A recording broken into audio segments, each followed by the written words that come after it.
tupo maeneo ya Msata. Msata wilaya ya Chalinze. Tupo na msanii wetu hapa ambaye anasumbua sasa hivi mpani kidogo. Na naona kama pwani nzima hii. Halo tungemsikiliza kidogo. Bwana mambo vipi ndugu yangu? Fresh. Ndio mambo yanaendaje, mambo mengine? Kama kawaida. Vipi show Mwenge nasemaje? Mwanangu Mwenge ile sijakufanikiwa kupanda lakini naona mambo fresh. Ndio. Yeah. Sasa tungejua kidogo meneja wako nani maana sasa hivi unaitika sana mtandaoni humo. Mwanangu mimi na meneja mmoja huyo mbaya sana. Ndio. Anaitwa Katoto Blandi. Huyo mwanangu meneja wangu namkubali kinoma. Ndio. Yaani mwanangu ujapo kwenye Mwenge kujitahidi chini ya uwezo wake. Japo sijapanda. Lakini ni fresh, sio mbaya wala nini. Of course yani. Bwana hii ni Msata. Unaambia vipaji vipo huku kijijini, acha mambo ya dawa huko mnahangaika. Namleta bana meneja, ungekuja kidogo tuelezee kuhusu msanii wetu ambao anaitwa Kiduku. Kwenye majina yote, kwenye mtandao yote ya kijamii unaweza kumpata hivyo. Anaitwa MC Kiduku. Bwana meneja njoo Katoto Blandi. Tupe mali matatu hapa. Vipi ndugu yangu? Kama kawaida. Anaendaje chuo zingine? Mungu ana bless. Vipi kuhusu mambo ya Mwenge hivi?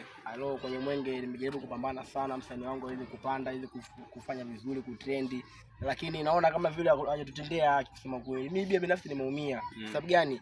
Nimeforce sana msanii wangu apande lakini imeshindikana kulingana nini? Muda utoshi. Ila naamini atafanya makubwa zaidi. Uzuri kwanza picha linaanza. Tuna show nyingi hapa Msata. Na sio Msata mpaka Bagamoyo mpaka Chalinze. Ila ninachoamini mimi hapa, mimi MC wangu Kiduku aje kuangusha hata siku moja. Tumepiga show nyingi mimi na Kiduku. Ndio. Pande za mbuwe miono kwa watu jua. Ila na mtu anaita dharau. Ndio, kwanza ungeambiwa nini kuzawa viongozi hao mambo ya kushirikiana na mambo ya kupiga show maneno kutoka kwao Yaani sijakuelewa.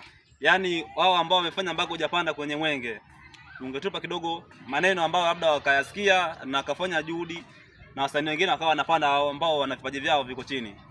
Mimi labda cha kuwashauri hao viongozi ambao walikuwa wanaandika majina ya watu kupanda kwenye stage kuimba, ni wape tu muda. Alafu kwanza bado yani muda upo mwingi sana. Pia kuna mwakani Mwenge utakuja tena. Naamini msanii wangu atapanda, atafanya vizuri. Ila kuna msanii mmoja hivi anajikuta anajua kumbe ushuzi hamna kitu. Ndio. Nadhani kaogopa kusema tu DJ ananilio mwanangu. Msanii nani huyo? Huyo msanii anajiita Janja Boy. Ndio. Ila Janja Boy mwenyewe anaimba muziki kizamani. Anapatikana wapi? Huyo pia ni mkazi hapa Msata, lakini kuna Mwagauno, kuna Fanlizer, kuna Kizo MC ambao ndio wapo kwenye blandi moja na nani na Kiduku. Ila huyo Kizo ashatupwa.